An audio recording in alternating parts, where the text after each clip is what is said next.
What's up, everyone? Welcome to part 2 of my collaboration with the Atomic Dom. Now, this one's going to be a little bit different. I didn't have time to fully edit this one, so it's going to be more podcast format, which means it's more of like for listening. So let's just go ahead and jump right into it.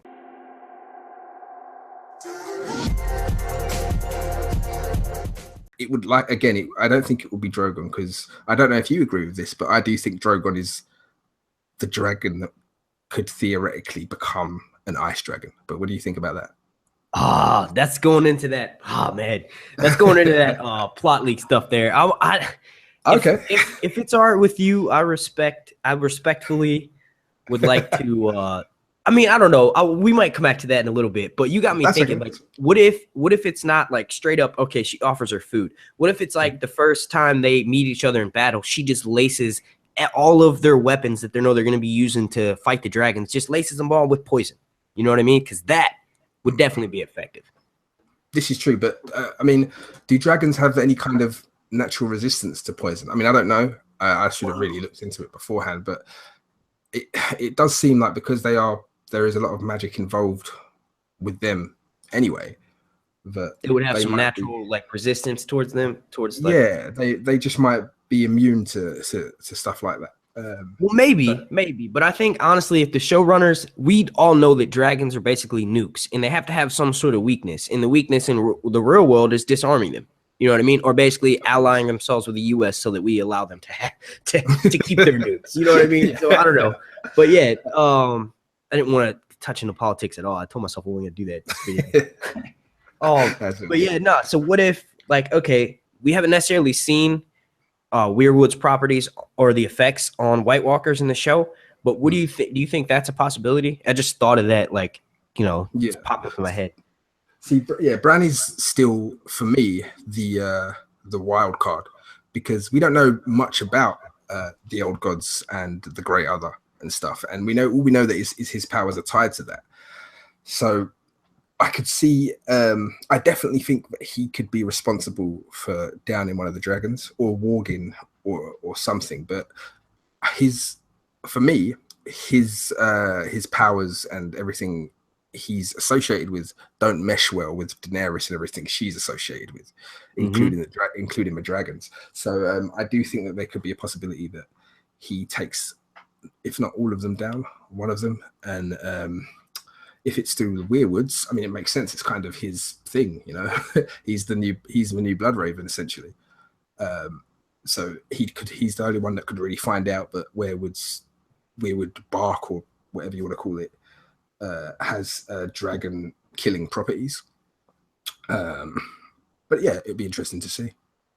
Yeah, I think, because honestly, in my opinion, if you trace it back long enough, I think that all magic is linked in Westeros, and not just Westeros, Planetos, like all of us, Song of Ice and Fire, it's linked somehow. So if it affects the White Walkers some way negatively, it might affect the dragons some way negatively as well. But like we were saying, we also know that, just regular weapons can kill the dragons. We saw, no matter how big they are, if it's enough of an overwhelming force, like enough of a barrage or a parade, or just big enough arrows or spears, whatever, it's definitely they don't even have to necessarily be big enough. If they're well aimed and the warfare is the Dornish relied on guerrilla warfare, and when they took down Meraxes,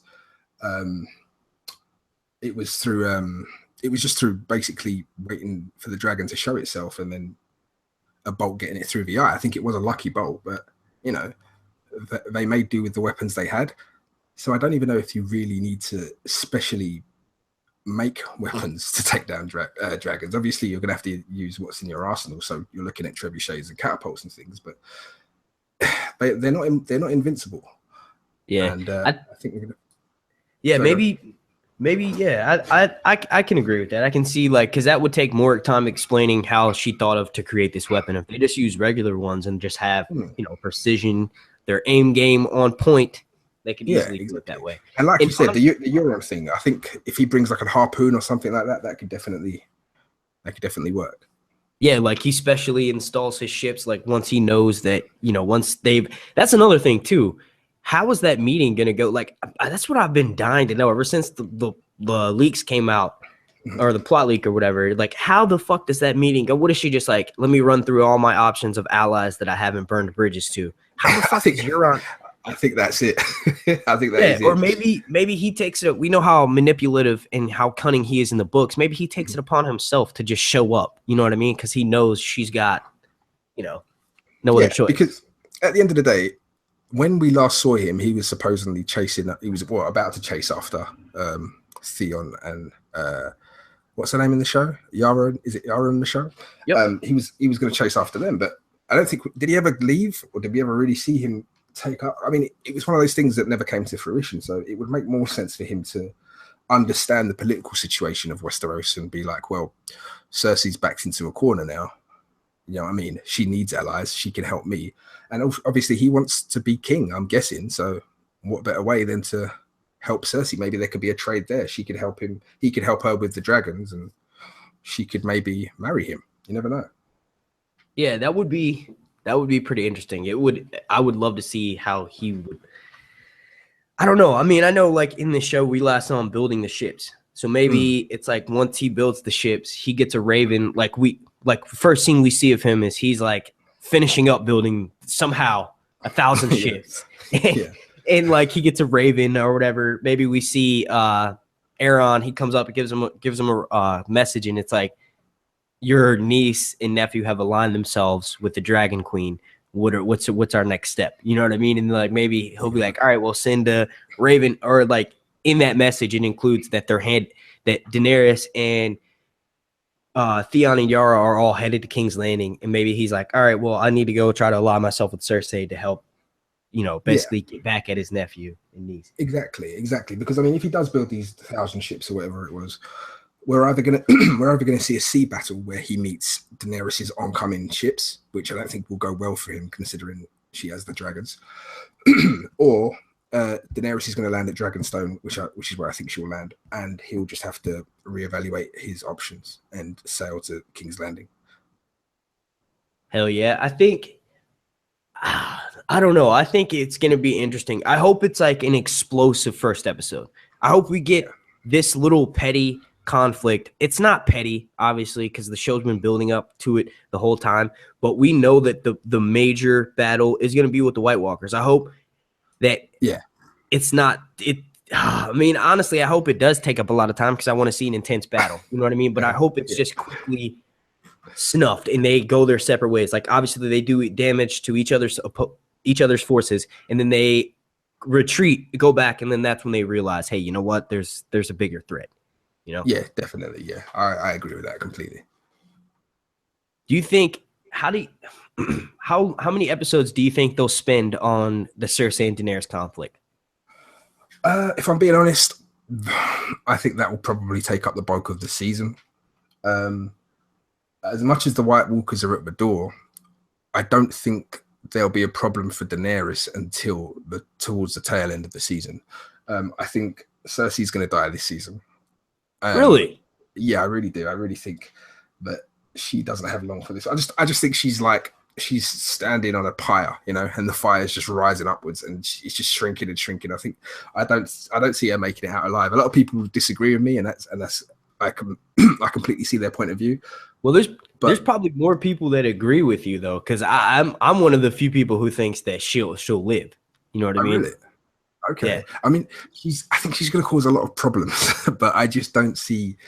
I think she'll get to a point where she's about to go too far, and that's where I think Jaime will step in. I just don't think I don't see the last season. I don't see us dealing with her arc again. I just think her arc will end, and then the last season will be solely dedicated to the last half of the War for the Dawn, or this new one, and the beginning of like this new spring. I just don't think they'll have time for Cersei, if that makes sense.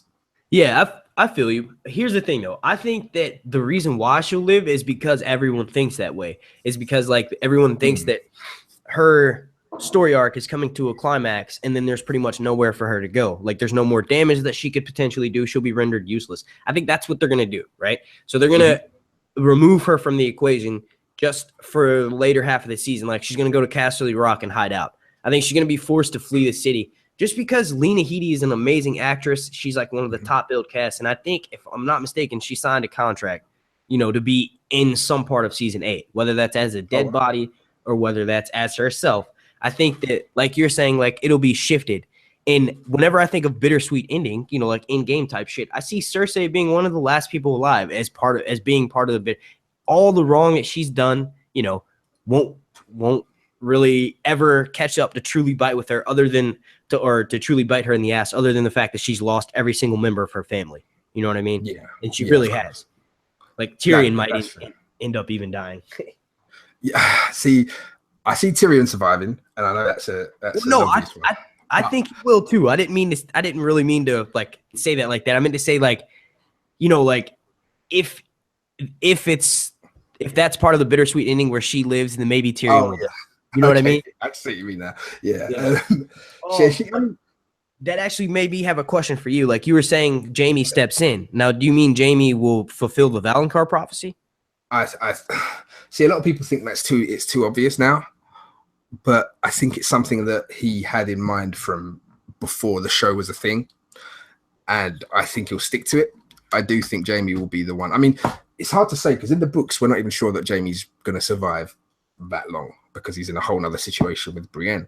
But in the show, I don't know. It kind of looks like it's headed that way, and there is kind of a nice narrative sort of, I don't know, synchronicity to it. The way that it's kind of it works. But yeah, I think he will. I think Jaime will be the one to kill Cersei because whereas I think where we all see it coming because we're so invested in the fiction, I think the casual viewer won't necessarily see that coming. Yeah, exactly, and that's what people say because. Honestly, I've heard everyone say that Tyrion is the too obvious of a choice because of how negative their relationship is. But I think that for one of two things, either they're going to completely like disregard the Valonqar prophecy because they left out the part about elder brother. You know what I mean? They didn't say in the show. They intentionally left that part out. The whole the whole speech from Maggie the Frog where she says, "Yeah, and you'll be killed by your elder brother or whatever." Honestly, Jaime is younger brother. It's the younger brother. It's the younger brother. Yeah, definitely. Okay. So, yeah, well, then that would make sense because both of her brothers are younger than her. Technically, she was born before Jaime, right? That's right, yeah. Yeah, so I don't know. That's interesting. I don't think either one is that obvious of a choice just for the fact that either one, they left it out of the show because they're not going to fulfill that. Like, basically, she'll be killed by some other means. Maybe she'll poison herself. Yeah, I mean, here's the thing. Tyrion, I don't see Tyrion killing Cersei in cold blood or anything because the reason Tyrion killed Tywin, I mean, he'd literally been he'd been pushed to such a point that was kind of the only option. I mean, Tywin, you got to remember, had kind of emasculated him and tortured him his whole life. It kind of made sense for him to kill Tywin in the end. It was like a catharsis for him. It worked. But Cersei, he's always been able to deal with Cersei. So it wouldn't really make sense for him to just kill her in cold blood because he can. Exactly. I think maybe just to shock everyone, I think if Cersei does get her just desserts and it's up to Daenerys to decide what happens to her, I think she'll leave it up to Tyrion. And I think Tyrion, it may surprise everyone what Tyrion says, like forcing her to rot in a dungeon somewhere. Exactly. Yeah. I think Tyrion will probably still feel sorry for her after losing Myrcella and Tommen. Like I genuinely think that's what he's like. Exactly. And obviously he's not going to feel that much remorseful because she was basically about to have him killed, for killing Joffrey, and he had nothing to do with that. But Tyrion has a heart, you know what I mean? With Tywin, like you were saying, and I know I kind of feel like I'm back talking myself because I just talked about how awesome Tywin is in the books in one of my last videos. But Tywin in the show and in the novels, he had several chances to kind of prove that he doesn't truly hate Tyrion. Like when he comes back from Harrenhal in the show, I think this is like season 4 or something, when he comes back and basically removes Tyrion as Hand of the King, Tyrion did a lot of good shit, including almost killing himself trying to save King's Landing. You know what I mean? And he gets no recognition for that. Instead, he gets shit on, put into a corner office, being put on even stricter like rules, being like put to a shitty position on the council, which he still, ends up doing. You know what I'm saying? I don't know if Tywin hates Tyrion. I mean, he does, but it's only because he loves the Lannister name so much. And I actually agree with you in that Tywin is awesome. Tywin is, if Tyrion was king, things wouldn't have got this bad. Do you know what I mean? Things would never. He's made to rule. He's kind of a despicable person, but he's good for the realm. If that makes exactly. But the reason why he's like grown to the way that he is now is because think about it. He spent Hand of the King 20 years. You know what I'm saying? Like you were actually just talking about this in your video, weren't you? That's video right. Yeah. I'll let you go ahead and explain like how he basically didn't get his due recognition. Yeah, so I mean, he was the Hand of the King for so long, with Aerys II, and he was kind of responsible for everything going well. And I think that was the problem, that he did get a bit too much recognition for that. And obviously, because of the whole Tywin, Joanna Aerys situation, among other things, such as Aerys making Jaime one of the Kingsguard, so denying Tywin his legacy, he left. He went back to Lannister, to Casterly Rock, sorry. And bided his time. And it's one of those things. It's like at the end of the day, because of the situation with his father, he knew he had to be a certain way to be taken seriously and to get respect. Now, yeah, he goes too far with it, but that's his nature. Exactly. Sorry, I didn't mean to cut you off. Go ahead. No, sorry. No. Go on. And I was just saying that helps us kind of explain why he is the way towards Tyrion. Not that it makes it acceptable, but we understand why. Because not only did he put in so much time and work to restore the Lannister name back to what it should be and make it even better, in my opinion. Have them feared more. More than probably they've ever been. I don't know too much about Lannister back. Yeah, no, it's true. Before they were just, it's not as well expensive.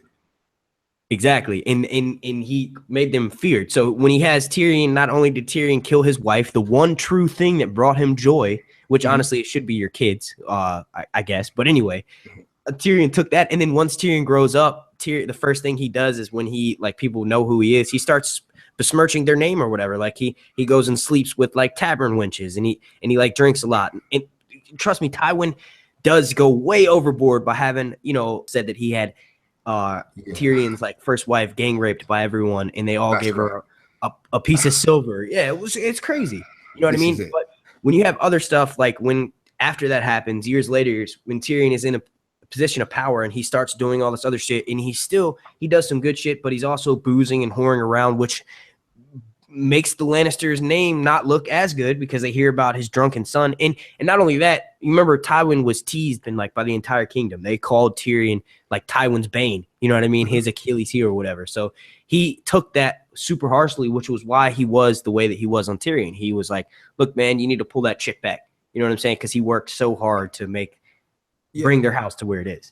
Exactly. I mean, Tywin's not Joffrey or Ramsay. He's not evil because he's evil. He would otherwise would just kill Tyrion as a kid or something. He's not a nutcase. He still respects family, and he still wants the Lannister name to do well. But he even does well by Tyrion in some regards. Don't get me wrong; he's still really out of order to him a lot of the time. But in some regards, he still respects Tyrion's intellect. He can't get past the fact that his son's a dwarf and that his son is kind of a lech. That's how he sees him, and it's a human flaw. Once you've kind of settled on your perceptions, that's it. And Tyrion pays the price for that because Tywin treats everybody like they're his enemies, to be fair. Exactly. All right, so this is gonna be wrapping this video kind of up. Real quick to go touch back on what we said here. We do think that the dragons, Cersei will come up with some sort of weapon. Can you say that we both agree that it will either be with like overwhelming force or just some giant weapon to do some major amount of damage? I think with Euron's help, she could come up with a projectile of some sort that could do major amount of damage. Yep, that being like maybe like a harpoon that he's used, that he's installed on his ships, or that he can instruct her how to build or something. Exactly, or like a super reinforced fishing net. I don't know. I know the Greyjoys aren't exactly known for being fisher. What do you call them? Someone who fishes. What is that? Like a fisherman? Or whatever? Yeah. But yeah, that would be interesting. So with that being said, I want to thank you all so much for watching. The like goal for this video will be 42. if you want to enter my giveaway for the Daenerys Dark Horse figurine statue, you can like this video, comment down below, subscribe to me here on YouTube, and then follow me on Twitter. Once I hit 10,000 subscribers, I'll announce the winner in a future video. I want to thank Dom so much for coming on. Do you want to real quick? Oh, yeah, and by the way, you can click up here on the screen right now, and it'll take you straight to his channel. But do you want to tell everyone a little bit more about yourself? Yeah, I just want to say thank you for having me today. It's been fun. You can find me at Twitter at The Atomic Dom, and yeah, I'm on the Atomic Dom YouTube channel and on Instagram at Atom Dom. All right, and like I said, you can click up here on the screen, and that'll take you straight to his channel. I want to thank you all so much for watching. Have a good one.